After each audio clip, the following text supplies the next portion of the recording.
নমস্কার, শুভ সন্ধ্যা সকলকে।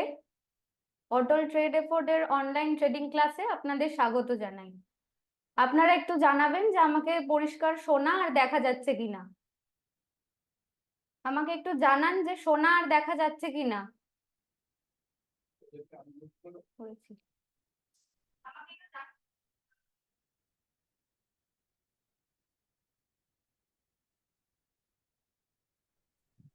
হ্যাঁ, শোনা যাচ্ছে, দেখা যাচ্ছে। হ্যাঁ, শোনা যাচ্ছে ম্যাম, দেখা পাওয়া যাচ্ছে। ওকে, থ্যাংক ইউ। আচ্ছা, তাহলে আজকের আলোচনাটা আমরা শুরু করছি। আপনারা যারা স্টক মার্কেটে কাজ করতে চান বা করেন, তারা কেউ স্টক মার্কেট সম্পর্কে ছোট থেকেই পড়াশোনা করেননি বা স্কুলের পাঠ্যক্রমেও এই বিষয়টির কোনো উল্লেখ নেই। ক্লাস 10 পর্যন্ত আমরা যে পড়াশোনা করেছি সেখানে কি কোথাও স্টক মার্কেট, ইকোনমিক্স এই সমস্ত বিষয় ছিল আপনাদের কারোর? না ম্যাম। না ম্যাম। ছিল না না। না সুতরাং পশ্চিমবঙ্গের মাধ্যমিক স্কুল সিলেবাসে বাণিজ্য নামক কোনো বিষয়ের অন্তর্ভুক্তি এখনো হয়নি। ভবিষ্যতে হবে কিনা সেটা আমরা দেখব। তো আমরা দেখতে পাচ্ছি যে বেসিক এডুকেশনের মধ্যে ইকোনমিক্স এর কোনো স্থান নেই। তো স্টক মার্কেট সম্পর্কেও আমাদের তেমন কোনো ধারণা বা জ্ঞান কোনোটাই নেই, সেটাই আপনাদের এখানে দেওয়া হবে। আমরা একটা বিষয় লক্ষ্য করে দেখেছি যে যে জিনিস সম্বন্ধে আমাদের ধারণা বা জ্ঞান থাকে না, সেই জিনিস সম্বন্ধে আমাদের মধ্যে অনেক সময় ভুল ধারণার তৈরি হয়। আমরা অনেক কিছু ভেবে ফেলি যেটা কখনো কখনো ঠিক হয়, আবার বেশিরভাগ ক্ষেত্রেই দেখা যায় সেটা ভুল। সেরকমই স্টক মার্কেট নিয়ে আমাদের মধ্যে এরকম একটা ধারণা প্রচলিত আছে যে এটা একটা জুয়া খেলার প্ল্যাটফর্ম। এখানে যারা ট্রেডিং করেন তাদেরকে আমরা অনেক সময় জুয়ারি ভেবে ফেলি। এছাড়াও 2012 সালে চিট ফান্ড কাণ্ড হয়েছিল। সেই সময় প্রচুর মানুষ আর্থিক দুর্নীতির শিকার হয়েছেন, প্রচুর টাকা হারিয়েছেন। সেই জন্য এখন বেশিরভাগ মানুষই মনে করেন যে ব্যাংক বা পোস্ট অফিসেই তাদের টাকা সেফ রয়েছে। সেই জন্য তারা ওখানে ইনভেস্ট করেন। শেয়ার মার্কেটে ইনভেস্ট করতে কেউ অতটা ইন্টারেস্টেড হন না। আমাদের আজকের আলোচনার বিষয় হলো এটাই, যে স্টক মার্কেটটাকে কে পরিচালনা করে, কারা রেগুলেট করে, এর অথরিটিস কারা রয়েছে, আর এখানে ট্রেডিং করলে আপনি কি একজন ট্রেডার হবেন নাকি একজন জুয়ারি হবেন, সেই সম্পর্কেই আপনারা বিস্তারিত জানতে পারবেন। আচ্ছা, এখানে স্ক্রিনে আপনারা কি দেখতে পাচ্ছেন এখন?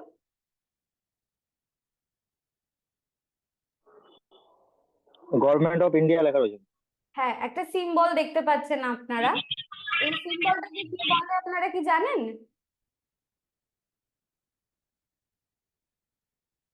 অশোক স্তম্ভ। অশোক স্তম্ভ। স্তম্ভ, হ্যাঁ। কেবলমাত্র সরকারি জায়গাতেই এটা প্রয়োগ করার নিয়ম রয়েছে, যে কেউ এটা ব্যবহার করতে পারেন না। তার নিচে লেখা রয়েছে সত্যমেব জয়তে। এই কথাটা হচ্ছে আমাদের দেশের রাষ্ট্রীয় নীতিবাক্য। এটা মুন্ডক উপনিষদের একটা শ্লোক। কথাটার অর্থ হচ্ছে সত্যের জয় অবশ্যম্ভাবী। তো এবার ভারত সরকার বা গভর্নমেন্ট অফ ইন্ডিয়া পরিচালিত হয় কিছু মিনিস্ট্রি বা মন্ত্রকের দ্বারা। আপনারা কেউ আমাকে ভারতবর্ষের কয়েকটা মন্ত্রক বা মিনিস্ট্রির নাম বলতে পারবেন? পারবেন কেউ? ফাইন্যান্স মিনিস্ট্রি, ডিফেন্স, হ্যাঁ, ফাইন্যান্স মিনিস্ট্রি। আর defence ministry, defence ministry. Agriculture ministry. হ্যাঁ, তো এরকমই আহ, অনেক মিনিস্ট্রি আছে, রেল মিনিস্ট্রি আছে, ট্রান্সপোর্ট মিনিস্ট্রি আছে। তো এদের মধ্যে থেকে আমাদের আজকের বিষয় হচ্ছে ফাইন্যান্স মিনিস্ট্রি নিয়ে। ফাইন্যান্স মিনিস্টারের নাম কেউ জানেন? নির্মলা সীতারামন আমাদের ফাইন্যান্স মিনিস্টার। এবার আমরা দেখব অর্থ মন্ত্রকের আন্ডারে আবার অনেকগুলো দপ্তর আছে বা স্বাধীন সংস্থা রয়েছে। এর মধ্যে একটা স্বাধীন সংস্থার লোগো আপনারা এখন স্ক্রিনে দেখতে পাচ্ছেন, সেটা হচ্ছে আরবিআই। আরবিআই এর ফুল ফর্ম কেউ বলুন? Reserve bank of India. Reserve bank bank of of India. India. RBI এর আন্ডারে রয়েছে ভারতবর্ষের সমস্ত ব্যাংক। আরবিআই এর কাজ হলো এই ব্যাংকগুলোকে রেগুলেট করা। এছাড়াও যে পোস্ট অফিসে যে আর্থিক লেনদেন হয় সেটাও আরবিআই রেগুলেট করে। এর সাথে সাথে এলআইসি তে যে আর্থিক লেনদেন হয় সেটাও আরবিআই রেগুলেট করে। তাহলে আমরা দেখতে পাচ্ছি যে আরবিআই তিনটে জিনিসকে রেগুলেট করছে, একটা হচ্ছে ব্যাংক, সেকেন্ড হচ্ছে পোস্ট অফিস, আর থার্ড হচ্ছে এলআইসি। এর পরের দপ্তর হচ্ছে এমসিএ।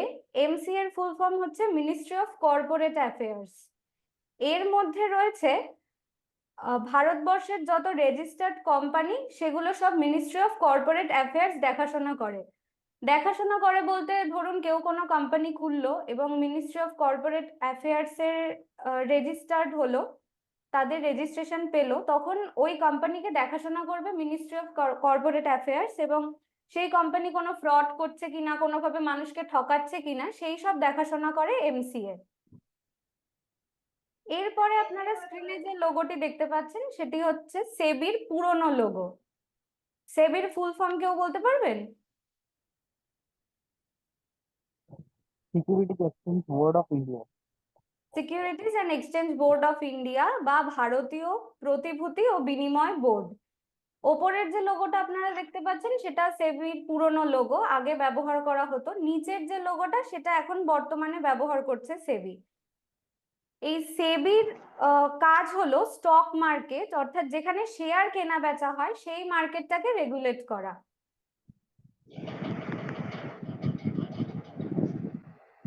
এরপরে রয়েছে আইআরডিএআই, অর্থাৎ insurance and regulatory development authority of India. I for insurance, R for regulatory, D for development, A for authority, and of India, I for India. এর কাজ হলো ইন্ডিয়ার যত ইন্স্যুরেন্স কোম্পানি আছে সেগুলিকে পরিচালনা করা বা সেগুলোর তত্ত্বাবধান করা। একটু আগে আমরা এলআইসির কথা বললাম, এলআইসির রুলস এন্ড রেগুলেশন নির্ধারণ করে আইআরডিআই, তবে এর পলিসি নির্ধারণ করে আরবিআই। আপনারা নিজেদের আশেপাশে অনেক ইন্স্যুরেন্স এজেন্ট দেখতে পান, তারা আইআরডিআই এর সার্টিফাইড। আইআরডিআই এর একটি পরীক্ষা হয় এবং সেই পরীক্ষার নির্দিষ্ট কাট অফ মার্কস থাকে, সেই নাম্বার পেয়ে পাশ করলে ইন্স্যুরেন্স এজেন্ট হওয়া যায়। মানে এলআইসির যে পরীক্ষা হয় এজেন্ট নিয়োগের, তার প্রক্রিয়াটা কিছুটা এরকমই হয়। এছাড়াও অনেক মন্ত্রক আছে, ফিনান্সের আন্ডারে অনেক দপ্তর আছে, সেগুলো আমাদের আলোচনার বিষয় নয় আজকে। এইটুকু জানাটাই আপনাদের জন্য দরকার। এরপরে আমরা জানবো যে সেবি কি কাজ করে। মানে আপনারা শেয়ার মার্কেটে ইনভেস্ট করার যে করছেন সেখানে সেবির কাজটা কি, সেবি আপনাদের কিভাবে প্রোটেক্ট করবে, বা আপনার টাকাটা শেয়ার মার্কেটে আসার পর কতটা সেফ কাস্টাডিতে রয়েছে সেটা জানার জন্য সেবির কাজটা কি সেটা জানতে হবে আমাদের। সেবির আন্ডারে কিছু সংস্থা রয়েছে যাদের সেবি রেগুলেট করে।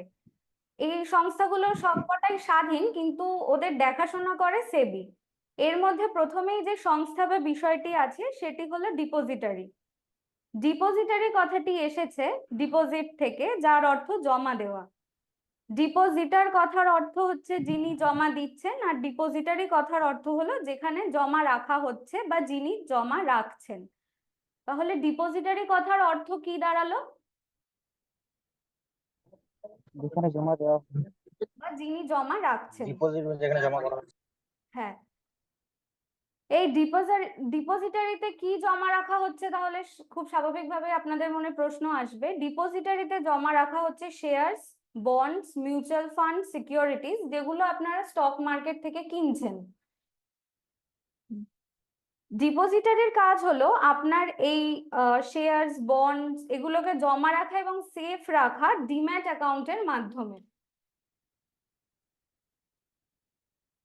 আপনি যে ডিম্যাট অ্যাকাউন্টটি ওপেন করছেন সেটি ডিপোজিটারির কাছে রয়েছে। এরকমই ভারতবর্ষে দুটো ডিম্যাট অ্যাকাউন্ট রয়েছে, একটা হচ্ছে এনএসডিএল আর একটা হচ্ছে সিডিএসএল। আপনারা কেউ বলতে পারবেন এনএসডিএল বা সিডিএসএল এর ফুল ফর্ম কি?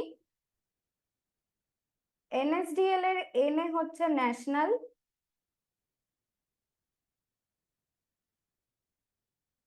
এস এ হচ্ছে সিকিউরিটিজ,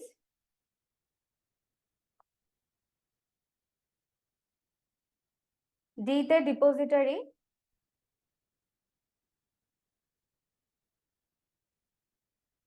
আর এল তে হচ্ছে লিমিটেড।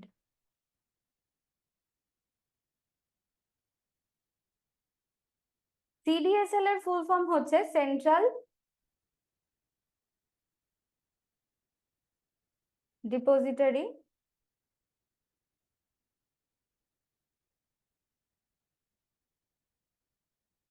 এস এ হচ্ছে সার্ভিস, এল এ হচ্ছে লিমিটেড।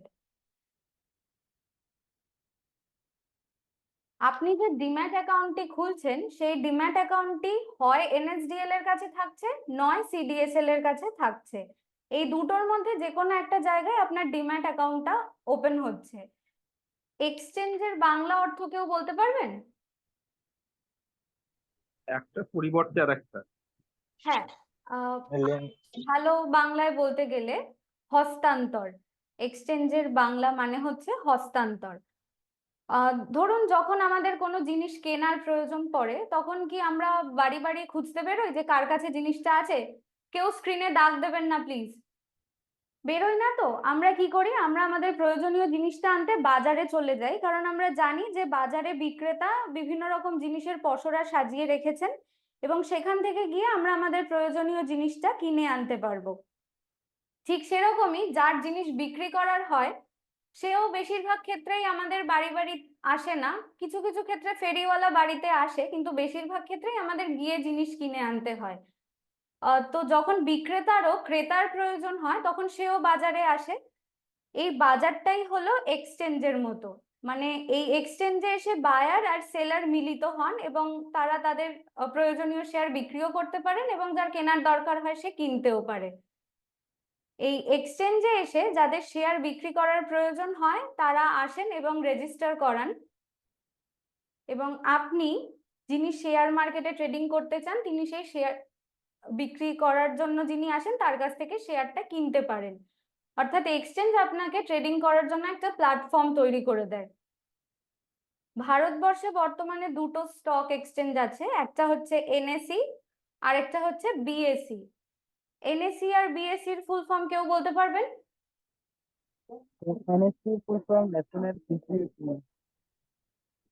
হ্যাঁ ন্যাশনাল মনে পড়ছে না। এনএসই হলো ন্যাশনাল হ্যাঁ stock exchange. Stock national exchange, Bombay stock exchange. Bombay exchange. Bombay stock exchange. আর বিএসসি হলো হ্যাঁ বম্বে স্টক এক্সচেঞ্জ।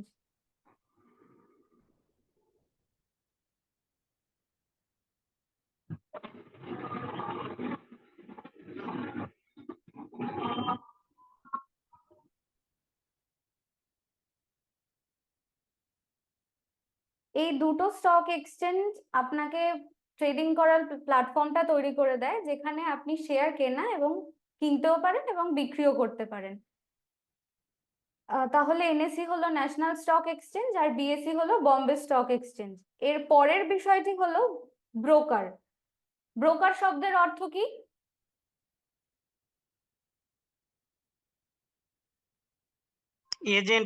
এজেন্ট বা দালাল। দালাল। ব্রোকার শব্দের অর্থ হলো দালাল। দালাল কি করে, মানে আমাদের ধরুন যখন জমি বা বাড়ি কেনার বা বিক্রি করার বা ভাড়া দেওয়ার দরকার পড়ে তখন আমরা সাধারণত দালালের কাছে যাই। তিনি আমাদের একজন ভাড়াটে ঠিক করে দেন বা একজন ক্রেতা ঠিক করে দেন বা বিক্রেতা ঠিক করে দেন, যার কাছ থেকে মানে ওনার কাছে আমরা ইনফরমেশনটা পাই, হেল্প পাই যে কে বাড়ি কিনতে চায় বা কে বেচতে চায়। এই ব্রোকারের কাজটাও শেয়ার মার্কেটের ক্ষেত্রে কিছুটা এরকমই। এরা কি করে, বায়ার আর সেলার দুজনকেই সাপোর্ট দেয় এবং টেকনিক্যাল প্ল্যাটফর্ম দেয় যাতে শেয়ার কেনা বেচার কাজটা অনেকটা সহজ হয়। এবার এখানে আপনারা কিছু ব্রোকারের দেখুন লোগো দেখতে পাচ্ছেন, দুটো ভাগ করা রয়েছে। ফার্স্টে দেখুন ICICI, HDFC, Kotak, Shere Khan, Angel broking, এরকম কিছু ব্রোকার রয়েছে। এদেরকে আমরা বলি ফুল টাইম ব্রোকার। এরা হচ্ছে ফুল টাইম ব্রোকার। এবং এর পরে কিছু ব্রোকার রয়েছে আপনাদের বাঁদিকে, জিরোধা, আপস্টক, স্যামকো, এরকম যারা রয়েছে এরা হচ্ছে ডিসকাউন্ট ব্রোকার। এবার ফুল টাইম ব্রোকার আর ডিসকাউন্ট ব্রোকারদের মধ্যে পার্থক্যটা কি? ফুল টাইম ব্রোকাররা কি করে, ক্লায়েন্টদের buying selling mutual fund securities যেগুলো থাকে সেগুলো সমস্ত সার্ভিস দিতে পারে, এবং প্রয়োজনে আপনি তাদের অফিসে ভিজিট করতে পারেন, ওখানে বসে ট্রেডিং করতে পারবেন, এবং অ্যাডভাইসারি যে সার্ভিসটা হয় সেটাও পেতে পারেন। আর এখানে একটা বিষয় থাকে, সেটা হচ্ছে ফুল টাইম ব্রোকারদেরকে আপনাদের কিছু বেশি ব্রোকারেজ দিতে হয়, কিন্তু বিনিময়ে আপনি সমস্ত রকমের সার্ভিস পেতে পারেন।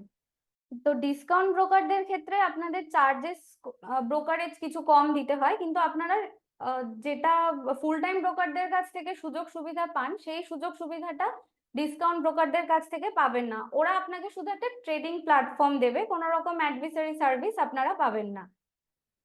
এরপরে রয়েছে অ্যাডভাইসার। এদের কাজ হলো আপনি কি কিনবেন, কি বেচবেন, কখন ট্রেডিং করবেন সে সম্পর্কে আপনাকে পরামর্শ দেওয়া। তো আপনারা দেখতে পেলেন যে স্টক মার্কেট, শেয়ার মার্কেট, এটা কার আন্ডারে রয়েছে বা কারা এটাকে দেখাশোনা করছে। আশা করি বিষয়টা ক্লিয়ার করতে পারলাম আপনাদের কাছে। কোনো প্রশ্ন থাকলে এ সম্পর্কে আপনারা করতে পারেন। ম্যাম, যেটা বললেন যে কি যারা ব্রোকেজ কম নেই বা মানে যারা ব্রোকেজ কম নেই তারা মানে সার্ভিস বলতে কোন সার্ভিস গুলা? যেমন ধরুন আমরা আজকে অ্যাঞ্জেল অনে এসছি, অ্যাঞ্জেল অনে আমরা যখন শেয়ার দেখি বা আমরা যখন অ্যানালাইসিস করতে যাব ওইরকম টাইম গুলোতে দেখি যে ওখানে আমাদের ট্রেডিং ভিউয়ের একটা ওই পুরো চার্ট আমরা ওখানে পেয়ে যাই। হুম আবার বেশ কিছু আছে যেখানে আমরা ওই এগুলা পাই না, ইন্ডিকেটর মানে ইন্ডিকেটর খুঁজবো এটাই বা তো সেই আমি ট্রেডিং। বললাম যে আপনি যদি ফুল টাইম ব্রোকারের কাছে ট্রেডিং করেন তাহলে আপনি সমস্ত রকম সুযোগ সুবিধা পাবেন, এবং কিভাবে ট্রেডিং করবেন সেইটাও আপনাকে এখান থেকে হেল্প করা হবে। কিন্তু ডিসকাউন্ট ব্রোকারদের ক্ষেত্রে সেটা হয় না, তারা শুধু আপনাকে একটা ট্রেডিং প্ল্যাটফর্ম দেয়। এবার এটাকে কি আমরা ট্রেনিং মানে আপনারা যেভাবে ট্রেনিং দিচ্ছেন সেই ট্রেনিংটাকেও আমরা ধরতে পারি, মানে ওই যেটা আমরা ওই হ্যাঁ মানে হ্যাঁ হ্যাঁ যারা ব্রোকেজ নিয়ে করছে? হ্যাঁ। ঠিক আছে। আচ্ছা, এবার আপনারা স্ক্রিনে কি দেখতে পাচ্ছেন একটু বলুন। আলমারি, ওয়ালেট। একটা লকার, একটা ওয়ালেট, একটা ব্যাগ। হ্যাঁ, একটা লকার, একটা ওয়ালেট আর একটা ব্যাগ। এবার ধরুন আপনার বাড়ির লকারে আপনার কাছে 50,000 টাকা রয়েছে, আপনার বাজারে যাওয়ার প্রয়োজন হলো, আপনি কি লকারটা তুলে নিয়ে গিয়ে বাজারে চলে যাবেন? লকার থেকে যে পরিমাণ অর্থ আপনার প্রয়োজন সেই পরিমাণ অর্থ আপনি বের করবেন এবং ওয়ালেটে করে নিয়ে বাজারে যাবেন। এবার বাজারে গেলেন, হ্যাঁ, ওয়ালেটে করে বাজারে যাবো।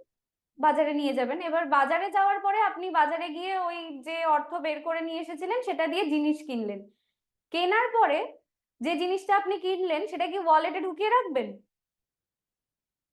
না ম্যাম, ওটাকে আমাকে না, ব্যাগে। বস্তায় বা করে নিতে হবে। ওটা থলিতে রাখবেন বা ব্যাগে রাখবেন। আবার যখন আপনি ওই যে জিনিসটা কিনলেন সেই জিনিসটা থলি থেকে বের করে বিক্রি করলেন, করার পরে যে টাকাটা আপনি পেলেন সেই টাকাটা আবার থলিতে ঢুকিয়ে দেবেন না, সেটা আবার আমরা আপনি ওয়ালেটেই নেব। ওয়ালেটে রাখবেন এবং বাড়ি এটা ফিরে ওয়ালেটে এসে নিয়ে ওই টাকাটা আবার আবার আপনি লকারে। লকারে লকারে ঢুকিয়ে দেবেন। তো দেখুন এখানে লকার, ওয়ালেট আর ব্যাগ, এই তিনটে জিনিসকে ব্যাংক অ্যাকাউন্ট, ট্রেডিং অ্যাকাউন্ট আর ডিম্যাট অ্যাকাউন্ট, এই তিনটে জিনিসের সাথে তুলনা করা হয়েছে আপনাদের বোঝানোর জন্য। এই ব্যাংক অ্যাকাউন্ট থেকে আপনি যতটা টাকার কেনা বেচা করবেন, যেমন বাজারের ক্ষেত্রে আপনি যতটা টাকার জিনিস কিনবেন সেটা যেমন আপনি ওয়ালেটে নিয়ে যাচ্ছেন, সেরকমই শেয়ার মার্কেটের ওয়ালেট হলো ট্রেডিং অ্যাকাউন্ট। আপনি আপনার ব্যাংক অ্যাকাউন্ট থেকে যতটা টাকার কেনা বেচা করবেন সেই টাকাটা নিয়ে যাবেন আপনি আপনার ট্রেডিং অ্যাকাউন্টে। এবার ওই ট্রেডিং অ্যাকাউন্ট থেকে টাকাটা দিয়ে আপনি যে শেয়ারটা কিনবেন সে বা বন্ডটা কিনবেন সেটা কিন্তু আবার আপনার ট্রেডিং অ্যাকাউন্টে জমা হবে না, সেটা চলে যাবে আপনার ডিম্যাট অ্যাকাউন্টে।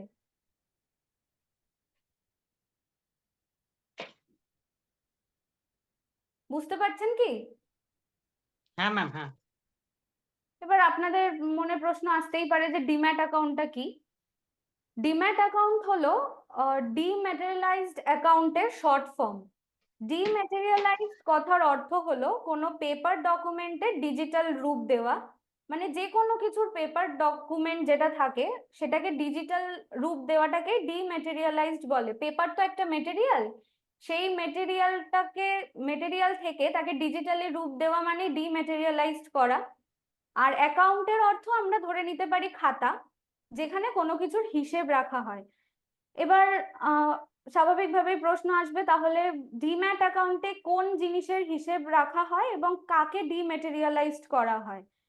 আমরা যদি কিছুটা সময় পিছিয়ে যাই তাহলে দেখব যে ডিজিটাল ব্যাংকিং যখন আসেনি সেই সময় মানুষ নিজের সব টাকা ক্যাশে রাখতো, মানে সব টাকাই যা ট্রানজাকশন হতো সবকিছু ক্যাশে হতো এবং টাকা তোলার জন্য বা জমা দেওয়ার জন্য ফিজিক্যালি ব্যাংকে প্রেজেন্ট থাকতে হতো। এটা খুবই সমস্যার একটা ব্যাপার ছিল। এতে যে যে সমস্যাগুলো হতো সেগুলো, প্রথমত টাকা চুরি যেত প্রচুর, ক্যাশ টাকা নিয়ে যাওয়ার ফলে রাস্তাঘাটে চুরি হতো, কখনো কখনো টাকা বেশি ইউজ হওয়ার ফলে সেগুলো ছিঁড়ে যেতে পারতো, কখনো আবার নোট সেটা নকল হতো। তো এই সমস্ত সমস্যা দেখা দেওয়ার জন্য মানুষকে খুবই কেয়ারফুলি ক্যাশ হ্যান্ডেল করতে হতো। কিন্তু ওই সময় থেকে যদি আবার আমরা কিছুটা সময় এগিয়ে আসি, তাহলে আজকের সময় এসে আমরা দেখবো যে ডিজিটাল ব্যাংকিং খুবই একটি পপুলার মাধ্যম, যেখানে অনেক কিছু সহজ হয়ে গেছে। অনেক ক্যাশ আমাদের আর নিয়ে কোথাও ট্রাভেল করতে হয় না, প্রচুর ক্যাশ নিয়ে আমরা এখন আর কোথাও ট্রাভেল করি না। আর ডিজিটাল ব্যাংকিং এর ফলে আমাদের টাকা ডিজিটাল ফর্মে থাকে, যেটা অনেক বেশি সেফ। চুরি হওয়ার ভয় নেই, নকল হওয়ার ভয় নেই, ছিঁড়ে যাওয়ার ভয় নেই, বৃষ্টিতে ভিজে যাওয়ার ভয় নেই, টাকাটা অনেকটা সেফ থাকে। ঠিক এরকমই শেয়ারের ক্ষেত্রেও হয়। আগে যখন কেউ শেয়ার কিনতো, তো সেই শেয়ার ক্রয় করার এগেনস্টে তাকে একটা সার্টিফিকেট দেওয়া হতো, যেটা একটা কাগজের টুকরো, যার মধ্যে লিখে দেওয়া থাকতো যে শেয়ারটা কার বা কে কার থেকে কিনলো। তো টাকার মতো এই যে শেয়ার সার্টিফিকেট, এটারও তো ইউজে অনেক সমস্যা ছিল। প্রথমত যে সমস্যাটা হতো, টাকার মতোই কাগজটা হারিয়ে যেতে পারতো। দ্বিতীয়ত যে সমস্যাটা হতো সেটা হলো যে কাগজটা কেউ নকল করতে পারতো। 2000 টাকার নোট ইন্ডিয়াতে সবচেয়ে বড় কারেন্সি ছিল, সেই জন্য সেটা এত বেশি পরিমাণে নকল হতে শুরু করলো যে নোটটাই তুলে দিতে হচ্ছে এখন। এরকমই যদি কারো 10 লাখ টাকার শেয়ার থাকে, ধরুন সেই কাগজটা নকল হয়ে গেল, তো যিনি আসলে শেয়ারের মালিক তিনি সেই শেয়ারটা হাতছাড়া করছেন, বা ধরুন তার কাগজটা হারিয়ে গেল, কেউ নকল করে নিল ওই সার্টিফিকেটটা। এইভাবে নানান রকম সমস্যার সৃষ্টি হতে থাকে। তো যে ব্যক্তি শেয়ার কিনছেন তিনি যদি কোনোভাবে ওই সার্টিফিকেট হারিয়ে ফেলেন, তাহলে দেখা যাচ্ছে যে তিনি ওই শেয়ারটার মালিকানা হারাচ্ছেন এবং তিনি একটা লসের সম্মুখীন হচ্ছেন। এই সমস্ত সমস্যা দেখে ভারত সরকার 1996 সালে সিদ্ধান্ত নিল যে এবার থেকে সমস্ত শেয়ার সার্টিফিকেট ডিজিটাল ফর্মে থাকবে। অর্থাৎ সব শেয়ার সার্টিফিকেট ডিম্যাটেরিয়ালাইজড হবে এবং ডিজিটাল ফর্মে সেভ হবে। আর শেয়ার কেনা বেচার যে হিসেবটা, সেটাও ডিজিটাল রূপে অ্যাকাউন্টে সেভ থাকবে। এই অ্যাকাউন্টটাকেই আমরা ডিম্যাট অ্যাকাউন্ট বলি। এই অ্যাকাউন্টে কোনো টাকা থাকে না, থাকে শুধুমাত্র shares, bonds, SIP, mutual fund, securities, এই সমস্ত জিনিস।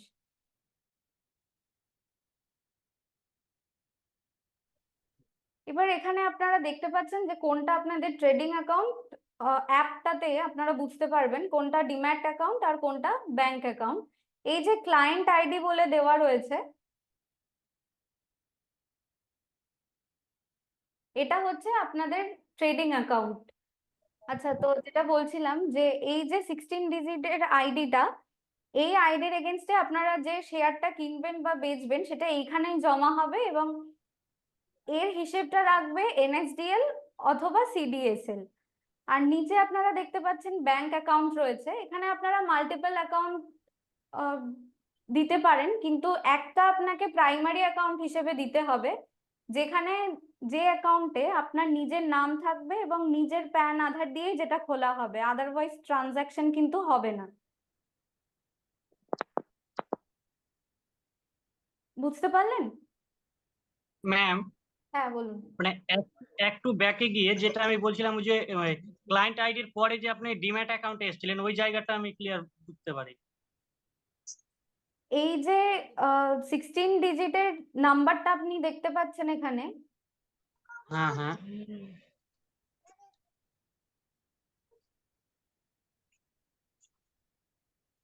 এই এই নাম্বারটা, হ্যাঁ, হ্যাঁ। এই নাম্বারটাই রয়েছে এনএসডিএল বা সিডিএসএল এর কাছে। হুম। এই নাম্বারে আপনি যে শেয়ারটা কিনবেন বা বেচবেন, এই অ্যাকাউন্ট দিয়ে, ট্রেডিং অ্যাকাউন্ট দিয়ে আপনি যে শেয়ারটা কিনবেন বা বেচবেন, সেটা যেটা কিনবেনই ধরুন, সেই শেয়ারটা এসে তো ডিম্যাট অ্যাকাউন্টে জমা হবে। তো আপনাকে হ্যাঁ এনএসডিএল বা সিডিএসএল আইডেন্টিফাই করবে কি করে? এই 16 ডিজিটের যে নাম্বারটা রয়েছে সেই নাম্বারটা দিয়ে আপনাকে আইডেন্টিফাই করবে, এবং যেটা আপনি হুম কিনলেন সে তার হিসেবটা ডিম্যাট অ্যাকাউন্টের সাথে সাথে এনএসডিএল এবং সিডিএসএল এর কাছেও থাকবে। হুম আবার এই আইডিটা আমার কাছেও থাকবে। হ্যাঁ, আপনার কাছেও থাকবে। এটা আপনি অ্যাপে দেখতে ওকে পাবেন। ওকে এখানে দেখুন, আপনাদের অ্যারো দিয়ে দিয়ে বোঝানোর চেষ্টা করা হয়েছে। একটু আগে আমি যেটা বললাম যে আপনি বাজার থেকে জিনিস কেনার ক্ষেত্রে যেটা করবেন, সেটা সেম টু সেম শেয়ার মার্কেটেও হবে। আপনি ব্যাংক অ্যাকাউন্ট থেকে টাকা প্রথমে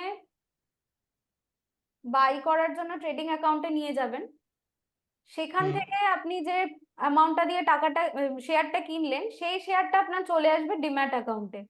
এবার ধরুন ওই হুম শেয়ারটা আপনি আবার অন্য কারোর কাছে বিক্রি করছেন, বিক্রি করে দিলেন, তখন তো আপনি টাকা পাবেন। সেই টাকাটা সেল করার পরে আবার আপনার ট্রেডিং অ্যাকাউন্টে চলে আসবে, এখানে এসে আবার জমা হবে, এবং এই ট্রেডিং অ্যাকাউন্ট থেকে আবার আপনার ব্যাংক অ্যাকাউন্টে ফেরত চলে যাবে। clear। এবার সেফটিজ অ্যান্ড সিকিউরিটিজ যেটা রয়েছে সেটা দেখবো। আমরা সবাই জানি যে ব্যাংক, যেটা একটু আগেই বললাম, আরবিআই দ্বারা রেগুলেট হয়।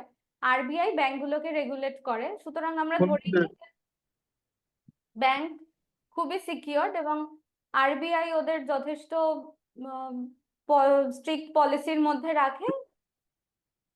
এরপরে যেটা রয়েছে সেটা হচ্ছে ট্রেডিং অ্যাকাউন্ট। ট্রেডিং অ্যাকাউন্ট তো আপনি কোনো একজন ব্রোকারের কাছেই খুলবেন। এবার সেই ব্রোকার কোম্পানিকে, যিনি আর কি দেখাশোনা করেন বা যে দেখাশোনা করে, সেই সংস্থাটা হচ্ছে সেবি। সেবি আপনার ব্রোকার কোম্পানি দেখাশোনা করে, তত্ত্বাবধান করে। এবার দেখা গেল যে কোনো কারণে সেই কোম্পানি ফ্রড করছে এবং সেবি যে নির্দেশগুলো দিচ্ছে সেইগুলো মানছে না, তখন সেবি সেই কোম্পানিকে বন্ধ করে দেওয়ারও পাওয়ার থাকে সেবির হাতে। এরপরের যে অ্যাকাউন্টটা হচ্ছে সেটা হচ্ছে ডিম্যাট অ্যাকাউন্ট। একটু আগে দেখালাম এখানে যে ডিম্যাট অ্যাকাউন্টের যে আইডি সেটা থাকছে এনএসডিএল বা সিডিএসএল এর কাছে, এখানে সেটাই বলা আছে। এর কাস্টডি থাকছে এনএসডিএল এবং সিডিএসএল এর কাছে। আশা করি ব্যাংক অ্যাকাউন্ট, ট্রেডিং অ্যাকাউন্ট এবং ডিম্যাট অ্যাকাউন্ট কারা সিকিউর করছে এটা আপনাদের কাছে এবার ক্লিয়ার হয়েছে।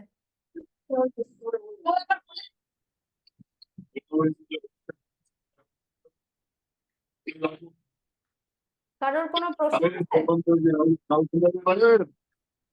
হ্যাঁ, ম্যাম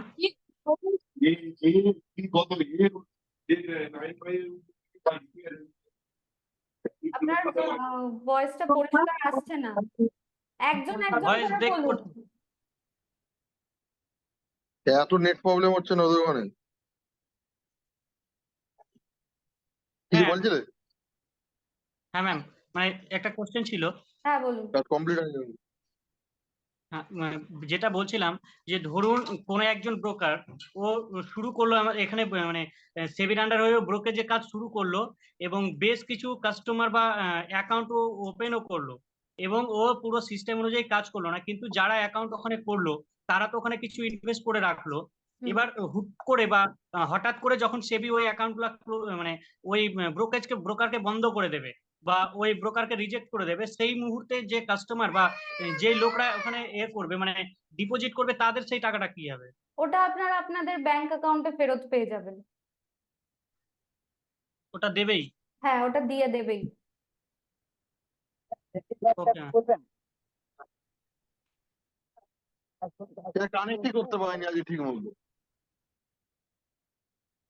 একবার কানেকশন জিজ্ঞেস হচ্ছে, ক্রস করলেন, কানেকশন আপনার হচ্ছে। কি কোনো প্রশ্ন আছে? না ম্যাম। হ্যাঁ, বলছিলাম যে সেদিন কাজগুলো একটু বলবেন না আরেকবার? বলে দিতে পারবেন? হ্যাঁ।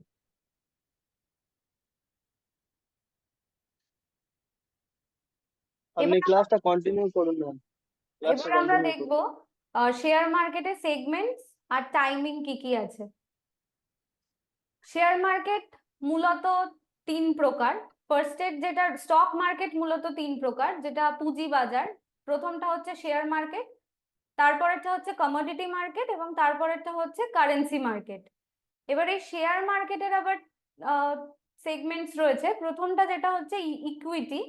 ইকুইটি মানে হলো কোনো বিজনেসের ওনারশিপ, মানে শেয়ার কেনার মানে আমরা জানি কোনো কোম্পানির কোনো একটা ছোট অংশ কিনে নেওয়া। ইনভেস্টিং এর ভাষায় এই ছোট অংশ বা পার্টটাকেই আমরা ইকুইটি বলি। এবার এই ইকুইটিরও তিনটে সেগমেন্ট রয়েছে, একটা ক্যাশ, একটা ফিউচার আর একটা অপশন। এই যে তিনটে সেগমেন্ট রয়েছে ক্যাশ, ফিউচার, অপশন, এ সম্বন্ধে আপনাদের পরে ডিটেলস ক্লাস হবে। আমি পরের সেগমেন্টে যাচ্ছি, সেটা হচ্ছে কমোডিটি মার্কেট। কমোডিটি মার্কেটে কেনা বেচা হয় প্রাকৃতিক সম্পদ, মানে যে সম্পদগুলো মানুষ সৃষ্টি করতে পারে না এরকম সম্পদ। তার দুটো এক্সচেঞ্জ রয়েছে, একটা হচ্ছে এমসিএক্স আর একটা হচ্ছে এনসিডিএক্স। এমসিএক্স এর ফুল ফর্ম হলো multi commodity exchange. Multi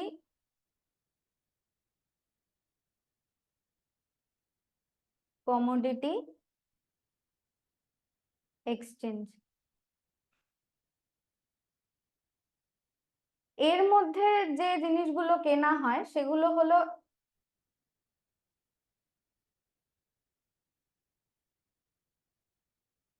energy আর এগ্রিকালচারাল যে জিনিসগুলো সেগুলো।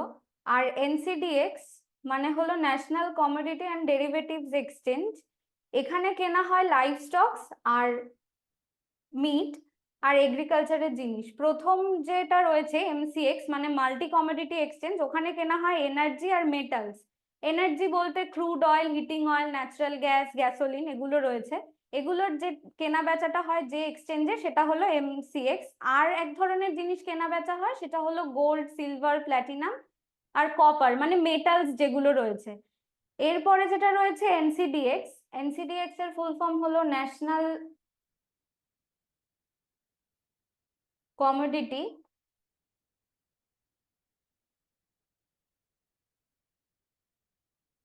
and derivatives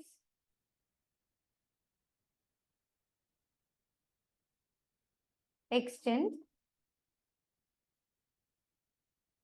এখানে কেনা বেচা হয় লাইভ স্টকস, মিট মানে lean hogs, pork bellies, live cattle. আর এগ্রিকালচার মানে এগ্রিকালচারাল যে সমস্ত জিনিস, শস্য, corn, soybeans, white rice, cocoa, caffeine, এই সমস্ত জিনিসপত্র এখানে কেনা হয়। এর পরের যে সেগমেন্ট রয়েছে সেটা হচ্ছে কারেন্সি। কারেন্সি মানে হচ্ছে মুদ্রা। মুদ্রারও কেনা বেচা করা হয় স্টক মার্কেটে, সেটাও এখান থেকেই কেনা হয়। মুদ্রা কেনা হয় মানে ধরুন আপনি ডলার কিনলেন, এখন যেটা ইন্ডিয়ান কারেন্সিতে ডলারের দাম কত বলতে পারবেন? 83। 83 টাকা, 83 টাকা। 83 বা 84 ধরে নিলাম কিছু একটা। আজকে আপনি একটা ডলার কিনলেন 83 রুপিস দিয়ে, এবার কাল দেখলেন সেটা 84 বা 85 বা 90 হয়ে গেল, তখন আপনি ওটাকে বিক্রি করে দিলেন ওই ডলারটাকে আবার কারোর কাছে। তো এইভাবে যে কেনা বেচাটা হয় সেটা কারেন্সি মার্কেটে হয়। এবারে টাইমিং গুলো আমরা দেখবো। শেয়ার মার্কেটের টাইমিং যেটা, সেটা ভারতীয় বাজারে সপ্তাহে 5 দিন কেনা বেচা হয়। সোমবার থেকে শুক্রবার বাজার খোলা থাকে, শনি আর রবিবার বন্ধ থাকে। এছাড়া বিশেষ কিছু সরকারি ছুটিতে বাজার বন্ধ থাকে, যেমন ধরুন 1 মে, 15 আগস্ট, 26 জানুয়ারি, এই সমস্ত দিনে বাজার বন্ধ থাকে। বছরের কোন কোন দিন ছুটি থাকবে সেটা এক্সচেঞ্জের পক্ষ থেকে বছরের শুরুতে জানিয়ে দেওয়া হয়। মানে যেমন আমরা যখন স্কুলে পড়াশোনা করেছি সেই সময় আমাদের জানিয়ে দেওয়া হতো ডায়েরির মাধ্যমে যে কবে কবে ছুটি থাকবে, ক্যালেন্ডার দেওয়া হতো, সেরকমই এখানেও জানিয়ে দেওয়া হয় এক্সচেঞ্জের পক্ষ থেকে। এবার আপনারা এখানে তিনটে সেশন দেখতে পাচ্ছেন। একটা হচ্ছে প্রি ওপেনিং সেশন, মানে বাজার শুরু হওয়ার আগে, যেটা 9টা থেকে 9টা 8 পর্যন্ত চলে। তারপরে চলে ট্রেডিং সেশন 9টা 15 থেকে 3:30 অবধি, এবং তারপর চলে ক্লোজিং সেশন। ট্রেডিং সেশনে মানে শেয়ার কেনা বেচা চলে, এবং ক্লোজিং সেশন চলে 3:40 থেকে 4টে পর্যন্ত।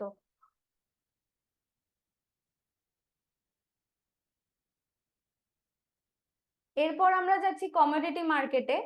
এটা মানডে টু ফ্রাইডে খোলা থাকে সকাল 9টা থেকে রাত 11:30 অবধি। আগেরটা খোলা থাকতো 9টা থেকে ধরুন 4টে অবধি বা 3:30 অবধি শেয়ার মার্কেট, কিন্তু কমোডিটি মার্কেট খোলা থাকছে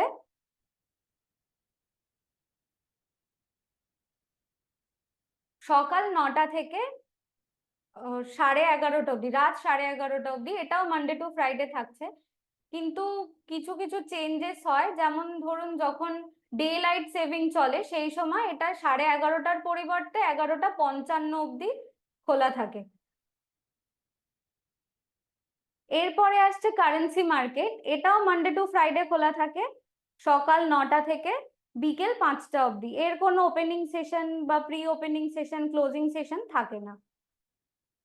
তো এটাই হচ্ছে আজকে আমাদের আলোচনার বিষয় ছিল। আশা করি আমি ক্লিয়ার করতে পেরেছি। আপনাদের যদি এ সম্পর্কে আর কিছু প্রশ্ন থাকে, মানে আমি যতটুকু পড়ালাম সেইটুকু সম্পর্কে যদি কোনো প্রশ্ন থাকে তাহলে একজন একজন করে বলবেন। ম্যাডাম এখানে ছোট্ট একটা প্রশ্ন, যেটা মানে ধরুন যে ইউএসডি জেপিওয়াই এরকমের যে ইয়ে থাকে, ওটা আমরা কি মার্কেটের মধ্যে ধরবো? কারেন্সি না? আরেকবার বলুন। ইউএসডিটি জেপিওয়াই এরকম যে কিছু ইয়ে থাকে, মানে দেখেছি আমি যেটা ইউএসডিটি জেপিওয়াই বা আরো কিছু থাকে যে অনেক রকমের ইয়ে ওগুলো থাকে, তো ওটা আমরা কারেন্সিতে ধরবো না অন্য ও- কিছু market এ? ওগুলো কারেন্সি মার্কেটের বাইনারি আছে। ওগুলো কার প্রশ্নটা কার ছিল? আমার অনন্ত মন্ডল। অনন্ত। অনন্ত, ওগুলো বাইনারি ট্রেডিং যেগুলো হয় অপশনের, তো সেগুলোতে হয়, এগুলোকে বাইনারি ট্রেডিং বলে, কারেন্সি ট্রেডিংটা নয় ওটা। তাহলে ওটা আমাদের অপশনের মধ্যেই থাকবে। হ্যাঁ হ্যাঁ হ্যাঁ, এক্ষেত্রে যখন কারেন্সি মার্কেটে ক্লাস হবে আরো ডিটেলসে বলা যাবে, যেহেতু হুম, আজকে কারেন্সির বিষয় নয়। তো এটা মানে আরো কারেন্সি সম্পর্কে যখন ক্লাস হবে তখন এই ডাউটটা ক্লিয়ার করা হবে, ঠিক আছে? ওকে। আর স্যার আমি ওগুলোকে বলছিলাম যে রেকর্ডিং খুঁজে পাচ্ছি না, হ্যাঁ হ্যাঁ, রেকর্ডিং গুলো খুঁজে পাচ্ছি না, রেকর্ডিং যে রেকর্ডিং এর এখনো আগে। রেকর্ডিং এখনো আপলোড করা হয়নি এই কারণে, কারণ রেকর্ডিং এর জন্যই বাকিরা ক্লাসে জয়েন করছেন। ওকে, ও, okay. যাদের ডিমান্ড আছে অবশ্যই রেকর্ডিং আমরা আপলোড করে দেবো। আমরা শুধুমাত্র ওয়েট করতে বলেছি 3টে 4টে ক্লাস পর্যন্ত, যারা Okay, sir. ইন্টারেস্টেড তাদেরকে ফিল্টার করার জন্য। Okay sir. আর হ্যালো কারো ম্যাডাম। হ্যাঁ বলুন। হ্যাঁ বলছি, আমার একটা কথা হচ্ছে, কমোডিটি সেকশন যেটা আপনি বললেন না, এই মিট লাইভ স্টক যেগুলো বললেন, হুম। ওইগুলো আপনি বলছেন 11টা থেকে এই বিকেল ওই এই কটা বললেন 5:30 অবধি খোলা থাকবে নাকি ওটা? কমোডিটি সেকশন যেটা বললেন। না, ওটা সকাল 9টা থেকে রাত 11:30 সকাল, অবধি খোলা থাকবে। ও মানে 11:30 অবধি ওটা কেনা বেচা চলবে হ্যাঁ, পরব আর নাকি ওই ওই যখন স্টক ডে গুলোর লাইট ক্ষেত্রে? সেভিং চলে সেই সময় 11:55 অবধি খোলা থাকবে। ওটা নভেম্বর 11টা মার্চের মধ্যে। নভেম্বর থেকে মার্চের মার্চের মধ্যে মধ্যে, এটা এটা হ্যাঁ, হয় না? যখন ডে লাইট হ্যাঁ, সেভিং এর কনসেপ্ট জানেন নিশ্চয়ই যে দিনের আলো বাঁচানোর জন্য সময়টাকে এগিয়ে আনা হয়। মানে যদি 8টা বাজে তাহলে ধরা হয় যে 7টা বাজছে, তো সেই জন্য 11:30টার পরিবর্তে 11:55 অবধি চলে। 11:55 অবধি চলে। আচ্ছা, মানে ওই ওই অতটা টাইম অবধি আমরা ওই ওই শেয়ারটা কেনা হ্যাঁ বেচা করে উঠতে হ্যাঁ পারবো। হ্যাঁ হ্যাঁ। আচ্ছা ম্যাডাম, আর একটা বক্তব্য হচ্ছে, এই যে অ্যাপের মাধ্যমে যেটা বললেন, অ্যাপটা যদি কোনো কারণে আমার হয়ে যায় বা কিছু হয়ে যায়, ওটা এসবিআই আন্ডারে, মানে ওই টাকাটা আপনি বললেন ওটা আমরা অ্যাকাউন্টে ফেরত পেয়ে যাব, হুম। যে টাকাটা থাকবে, তা আমাদের যে শেয়ার গুলো কেনা থাকবে ওইটা কি হবে? ধরুন এই একটা ডিমেট অ্যাকাউন্ট, আমি নাম নিচ্ছি না কারোর, একটা ডিমেট অ্যাকাউন্ট আমি খুললাম, কোনো রকম আমি ট্রেডিং করছি, কোনো কারণে অ্যাপটাই চলে গেল ধরুন আমার আমার ফোন থেকে, বা ফোনটাই আমার চুরি হয়ে গেল, ঠিক আছে, আচ্ছা, সেই ক্ষেত্রে তাহলে আমি উত্তরটা দিয়ে দিচ্ছি, আমি বুঝতে পেরেছি। আচ্ছা। আহ, এটা হলো, যদি কোনো ব্রোকার যদি হঠাৎ উঠে যায় কিংবা সেবি যদি তাদের কোনো রকমে মার্কেট থেকে যদি টার্মিনেট করে দেয়, তো হুম। সেক্ষেত্রে ডিম্যাট অ্যাকাউন্টটা যেখানে শেয়ারস আছে সেগুলো আছে এনএসই এবং সরি এনএসডিএল কিংবা সিডিএসএল এর কাছে। হ্যাঁ তো হ্যাঁ। যখন এনএসডিএল কিংবা সিডিএসএল এর সাথে যে সমস্ত ব্রোকাররা রিলেটেড আছে, মানে কানেক্টেড আছে, তাদের যখন ব্রোকিং ফার্ম টার্মিনেট হয়ে যাচ্ছে, তখন সিডিএসএল থেকে আপনার কাছে চিঠি কিংবা মেসেজ আসবে যে আপনার ডিম্যাট অ্যাকাউন্টে এতগুলো শেয়ার আছে, আপনার ব্রোকার টার্মিনেট হয়ে গেছে, আপনি এই ডিম্যাট অ্যাকাউন্টের এগেনস্টে নতুন একটা ডিম্যাট অ্যাকাউন্ট, নতুন একটা ট্রেডিং অ্যাকাউন্ট খুলে নিন। আপনি আচ্ছা। ডিম্যাট অ্যাকাউন্টটা সেম রাখবেন। এবার ধরুন হুম, অ্যাঞ্জেলন টার্মিনেট হয়ে গেল, তো আপনি এবার মতিলাল জসওয়ালের কাছে গেলেন, বলবেন আমার ডিম্যাটটা সেম থাকবে, আমাকে একটা ট্রেডিং অ্যাকাউন্ট খুলে দিন। তখন যখন আচ্ছা। ওরা ট্রেডিং অ্যাকাউন্ট খুলবে, তখন যারা হুম, নতুন অ্যাকাউন্ট খুলবে, ওখানে দুটো অপশন থাকে, নিউ ডিম্যাট আর existing demat. Okay, hmm, already hmm, you have a demat. তো যখন হুম, ডিম্যাটটা দিয়ে দেবে, তখন ডিম্যাট নাম্বারটা চাইবে, ওই ডিম্যাটের সাথে ওই ট্রেডিং অ্যাকাউন্টটা কানেক্ট হয়ে যাবে। আপনি কিনলেন ধরুন অ্যাঞ্জেলের মাধ্যমে, আপনি হুম। জিরোদার মাধ্যমে কিংবা মতিলাল জসওয়ালের মাধ্যমে সেটা বেচতে পারবেন। আচ্ছা, মানে আমাকে বোঝা গেছে? ডিম্যাট অ্যাকাউন্টের নাম্বারটা আমাকে ভালো করে মানে একটা নোট করে রাখতে হবে। ওটা আপনার যখন টার্মিনেট হয়ে যাবে, আপনার যদি ভুলেও যান, আপনার মেলে, হুম, বাই পোস্টে এবং হ্যাঁ, এসএমএস এর মাধ্যমে আপনার ডিম্যাট অ্যাকাউন্ট নাম্বারটা জানিয়ে দেওয়া হবে, ডিপিআইডিটা। আচ্ছা, ঠিক আছে। ঠিক আছে? তাহলে তো আমি এদিক সেক্ষেত্রে থেকে আপনি সেফ যখন হবে বলতে, নতুন হ্যাঁ। ট্রেডিং হুম, অ্যাকাউন্ট খুলবেন, তাদেরকে ওই হুম, ডিম্যাট অ্যাকাউন্ট দিয়ে দিলে হয়ে যাবে। তাছাড়া আপনার যদি মনে হয় যে হুম, দুটো ব্রোকারই আছে, বাট একটা ব্রোকারের সাথে আপনার ভালো লাগছে না, একটা ব্রোকার হুম, সার্ভিস দিচ্ছে না, আপনি চাইলে কোনো শেয়ার না বিক্রি করে হুম, আপনি হুম। ডিম্যাট টু ডিম্যাট ট্রান্সফারও করতে পারেন। আচ্ছা, বুঝতে পেরেছি। আমি ঠিক যে আছে, ওটাই যেটা ওখানে বললাম একটা, যে কোনো হ্যাঁ ফোনের আমার সেখানে যদি কোনো একটা, ফোন ভেঙে যায়, ফোন চুরি হয়ে যায়, আমি এটা আরামসে এর জন্য করতে পারবো। একদম একদম মাস্টার ডেটা থাকে, মাস্টার ডেটা আপনার ওখান থেকে ডাউনলোড করে নিয়ে, ক্লায়েন্ট হুম, মাস্টার ডেটা বলে, ওটা ডাউনলোড করে নিয়ে আপনি যার কাছ থেকে যার কাছে ট্রান্সফার করবেন তাকে শুধু মেল করে দেবেন, ওরা আপনার ওখান থেকে মাস্টার হুম। ডেটা দিয়ে ট্রান্সফার হয়ে যাবে। ওটা রুলস রেগুলেশন আছে, ওর জন্য আপনাকে বিশেষ কিছু খাটতে হয় না, ব্রোকার হুম। এগুলোকে সার্ভিস দিয়ে দেবে আপনাকে। আচ্ছা, আপনি এবার ধরুন এবার ধরুন, আপনার হ্যাঁ মতিলাল বলুন। জসওয়ালের শেয়ার আছে, আপনি যদি চান অ্যাঞ্জেল ওয়ানের কাছে ট্রান্সফার হুম, করতে, আপনি মতিলাল হুম। জসওয়ালের কাছে আপনি শুধুমাত্র মাস্টার ডেটা চাইবেন, ওরা মাস্টার ডেটা পাঠাতে বাধ্য এবং 48 ঘন্টার মধ্যে পাঠাতে বাধ্য। ওই মাস্টার ডেটা আচ্ছা, আমাদের কাছে ফরওয়ার্ড করে দিলে আমরা ইন্টারনালি, আপনাকে আর কিছুই করতে হবে না, আমরা ট্রান্সফার করিয়ে নেবো। তাহলে করে নেবো। এবার ধরুন আমার, ধরুন ফোনটাই চলে গেল, অ্যাঞ্জেল ওয়ানেই আমার খোলা রইলো, ঠিক আছে। এবার আমি নতুন হুম। ফোনে যে আমি আবার অ্যাঞ্জেল ওয়ান ডাউনলোড করে বা আমার মেল আইডি দিয়ে তো হয়ে যাবে না, আমাকে আবার এই এই যা আমার এই যে যা বললেন, যা ইনফরমেশন যেটা আমাকে পাঠাবে, সিএমডি সিডিআরএল নাই যেটা বললেন আমাকে পাঠাবে, ওটা কি না, আপনাকে আবার আপনার পাঠাতে হবে? আপনার ফোনে ওটিপি আসবে, ইমেলে ওটিপি আসবে। হুম, হুম, এই ইমেল হুম, এবং ওটিপি অ্যাক্সেস করতে পারলেই আপনি হুম। যে কোনো ডিভাইসে আপনি খুলতে পারবেন। তার ক্ষেত্রে আপনার যদি ফোন ভেঙে যায়, আপনি আপনার বাবার ফোনেও লগ ইন করতে পারেন, শুধুমাত্র সিম কার্ডটা থাকতে হবে যাতে ওটিপি আসবে। যদি সিম কার্ড ওটিপি না আছে, থাকে তাহলে ইমেলে ওটিপি আসবে। ইমেলে ওটিপি আছে। আচ্ছা, ঠিক আছে, তাহলে অটোমেটিক ওই ডিভাইসে যে কোনো ডিভাইস ব্যাপার না, খোলা ছিল। আপনার আপনার অ্যাকাউন্ট আমরা এখান থেকেও লগ ইন করতে পারি যদি আপনি ওটিপি শেয়ার করেন, মানে এইরকমই। হ্যাঁ, বুঝতে পেরেছি। তাহলে এবার ধরুন আমার যখন ফোনটা চলে যাচ্ছে, আমাদের সিম সমেতই চলে যাচ্ছে, আমাকে তাহলে ওই সিম বন্ধ করিয়ে নতুন করে সিম নিয়ে তারপরে আমাকে এ করতে হবে, খুলতে হবে। এবার হ্যাঁ, তখন আপনাকে নতুন নতুন করে আর সিম সিম নিতে ওই হবে। আর নাম্বারে যদি নিতে মনে হবে। করেন, হ্যাঁ। যদি আপনি মনে করেন যে আপনি নাম্বার চেঞ্জ করবেন, আমাদের কাছে মেল করে দিলে কিংবা আপনার ওখানে মডিফিকেশনের অপশন আছে প্রোফাইলে, আপনি নিজের আচ্ছা, নাম্বার নিজে চেঞ্জও করে নিতে পারেন। আচ্ছা, কিন্তু নাম্বার চেঞ্জ করার ক্ষেত্রেও আপনার ইমেলে ওটিপি আসবে। বুঝতে পেরেছি, বুঝতে যে কোনো একটা অ্যাক্সেস আপনার থাকতে হবে, হয় ইমেল আইডি নইলে ফোন নাম্বার। ফোন, বুঝতে পেরেছি, বুঝতে পেরেছি। ওকে, দুটো যদি কিছুই না থাকে তাহলে আপনার ফিজিক্যাল ফর্মে আমাদের কাছে হুম, অ্যাপ্লিকেশন করতে হবে, তাহলে আমরা ওটা ফিজিক্যাল প্রসেস করিয়ে দেবো। ফিজিক্যাল করে করে নেবো, তখন আমার ওই ডিপিআইডিটা তো থাকবে, ওটাই তো মেন, ওটাতে হ্যাঁ, আমি তখন করে আবার নেবো আপনার সমস্ত কেওয়াইসি আবার নতুন করে লাগবে। নতুন করে। ঠিক আছে, কারণ এটা আমার একটু বড় মানে চিন্তা ব্যাপার ছিল যে কোনো রকম ফোনটার আমার কিছু হয়ে গেলে এই কি হ্যাঁ, হবে এই ডকুমেন্ট, আর তাহলে তো। একটা বিষয় আছে, অনেকে হয়তো মারা গেছেন, ঠিক আছে, হুম, হুম, হুম, হুম, অনেকে হয়তো মারা গেছেন কিংবা ট্রেডিং অ্যাকাউন্টে টাকা আছে, অনেকে কেউ জানেন না যে ট্রেডিং হুম, অ্যাকাউন্টে টাকা আছে, তার ফ্যামিলি হুম, জানে না। তো সেক্ষেত্রে হুম, সেবির রুলস এবং রেগুলেশনে বলা আছে, যদি কোনো ডিম্যাট অ্যাকাউন্টে 3 মাস কোনো টাকা পড়ে থাকে, হুম 3 মাস যদি কোনো টাকা পড়ে থাকে তো সেক্ষেত্রে সেই টাকা তার সেভিংস অ্যাকাউন্টে চলে যাবে।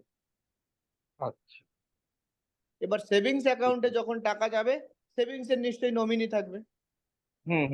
সে তো থাকবে, সে তো পেয়ে যাবে। তো অটোমেটিকলি হ্যাঁ, আপনার টাকা অটোমেটিকলি 3 মাস অন্তর অন্তর টাকা যতটুকু টাকা ট্রেডিং অ্যাকাউন্টে থাকবে ব্যালেন্স টাকা, ধরুন 10,000 টাকার অ্যাড করেছিলেন, 8,000 টাকা কিনেছিলেন আর 2,000 টাকা ট্রেডিং এ পড়েছিল, আর বাকি তো শেয়ারে কনভার্ট হয়ে গেছে। ওই হ্যাঁ 2,000 সেরকম, টাকা হ্যাঁ 3 মাস পরে আপনার ব্যাংক অ্যাকাউন্টে অটোমেটিকলি চলে যাবে। আচ্ছা। আর শেয়ার গুলো তাহলে ইনফরমেশন পাবে না এখানে এখন। এবার ছোট্ট একটা শেয়ার প্রশ্ন। যদি ইনফরমেশন, সেক্ষেত্রে আপনাকে এখন নমিনি তো ম্যান্ডেটরি হয়ে গেছে, আপনার হুম যিনি নমিনি থাকবে তিনি পাবেন। আর হুম, যদি নমিনি না থাকে তো সেক্ষেত্রে আহ, মানে দীর্ঘদিন ধরে যে শেয়ার গুলোর কোনো ডিমান্ড নেই, তো সেক্ষেত্রে সেই শেয়ার গুলো পিএম কেয়ারে চলে যায়, পিএম রিলিফ ফান্ডে চলে যায়। যদি কোনো রকমে তার ফ্যামিলির নোটিশ পাঠানো হয়, যদি কোনো রকমে ওয়ারিশ থাকে, তো সেক্ষেত্রে তারা হুম, ক্লেম করতে পারে। যদি ক্লেম না করে কেউ, তো সেক্ষেত্রে হুম, পিএম ফান্ডে চলে যায়, প্রধানমন্ত্রীর আচ্ছা, রিলিফ ফান্ডে। যোজনা চলবে। আচ্ছা, বুঝতে পেরেছি। ওকে, আর কোনো প্রশ্ন?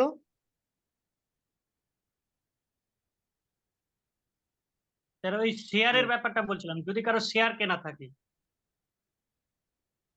হ্যাঁ, তো শেয়ার কেনা থাকলে বললাম তো, যদি শেয়ার কেনা থাকে তো সেক্ষেত্রে তার তো অ্যাক্সেস পাবেই। সে মারা গেছে কি না মারা গেছে সেটা তো গভর্নমেন্ট জানবে না। যদি না। দীর্ঘদিন ধরে হ্যাঁ কোনো অ্যাক্টিভিটি যদি না হয়, তো সেক্ষেত্রে তার বাড়িতে তো তার ইমেল আইডি, ফোন নাম্বার, এগুলো তো অ্যাক্সেস আছেই।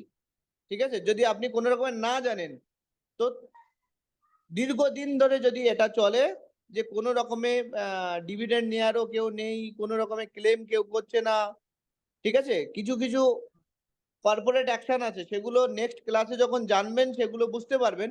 সেই অ্যাক্টিভিটির মধ্যে যদি দীর্ঘদিন যদি কেউ না থাকে, তার বাড়িতে নোটিশ পাঠানো হয় ওই অ্যাড্রেসে। যদি কেউ ক্লেম করে তো ভালো, যদি না করে তাহলে ওটা পিএম রিলিফ ফান্ডে চলে যায়। ওকে। এবার পিএফ রিলিফ ফান্ডে গেলেও সেটা রিকভারি করতে পারবেন, তার জন্য অনেক পদ্ধতি আছে কিন্তু একটু কমপ্লিকেটেড। তার জন্য অনেক সংস্থা আছে যারা এই ধরনের শেয়ারকে রিকভারি করে দেয়। ঠিক আছে, তো হ্যাঁ স্যার। মৃত্যুর পরে কি হবে এটা নিয়ে আপাতত ভেবে লাভ নেই। ঠিক আছে, যেটা হ্যাঁ, যতক্ষণ বেঁচে আছেন ততক্ষণ কি করতে পারবেন সেটা দেখুন। তো ধন্যবাদ সবাইকে, আশা করি আজকে সবার ডাউট ক্লিয়ার হলো। আগামী দিনে ক্লাসও ভালো হবে। যদি কারো কোনো ডাউট থাকে, যে কোনো সময় আমাদেরকে প্রশ্ন করবেন। আর রেকর্ডিং খুব তাড়াতাড়ি পেয়ে যাবেন আপনারা, সমস্ত রেকর্ডই আমরা রেকর্ড করে রেখেছি। ধন্যবাদ। Thank you sir. Thank you sir, thank you. Meeting